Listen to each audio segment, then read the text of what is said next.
आज भाजीमध्ये करायचं काय हा प्रश्न तर सगळ्याच गृहिणींना पडलेला असतो. तोच प्रश्न आज मलाही पडला होता की आज भाजीमध्ये करायचं काय.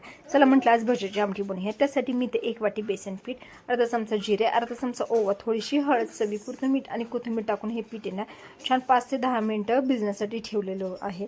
याच्यामध्ये सोडा यूज करायचा नाही. काय होतं, आपण ज्यावेळेस भज्याची आमटी बनवतो त्याच्यामध्ये सोडा जर टाकला तर ते भजी जास्तच फुटतात. त्यामुळे इथे कुठेही सोडा यूज करायचा नाही.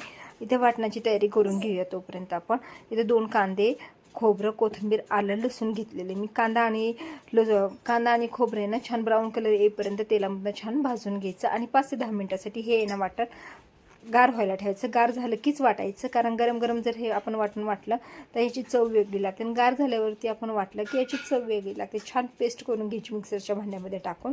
आता इकडे मिक्सरच्या भांड्यामध्ये छान पेस्ट करून घेतलेली. तोपर्यंत आपण इकडे छान छोटी छोटी भजी टाकायची. जास्त मोठी भजी टाकायची नाही. आपण काय होतं, ज्यावेळेस ही आमटीमध्ये टाकतो त्यावेळेस ते ना जास्त फुगतात, म्हणून छोटी छोटी भजी टाकायची.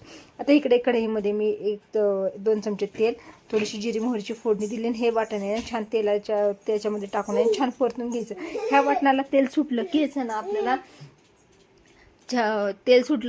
ह्याच्यामध्ये मसाला टाकायचा. तोपर्यंत हे याच्यामध्ये मसाला ॲड करायचा आणि छान तेल सुटलेलं आहे इकडं वाटणाला.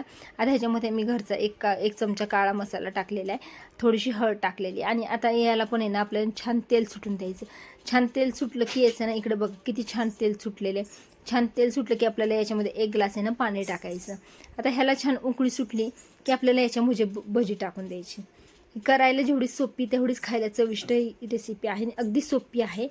चला, व्हिडिओ आवडल्यास लाईक, शेअर, सबस्क्राईब करा आणि अशाच रेसिपीसाठी फॉलो जरूर करा. बाय.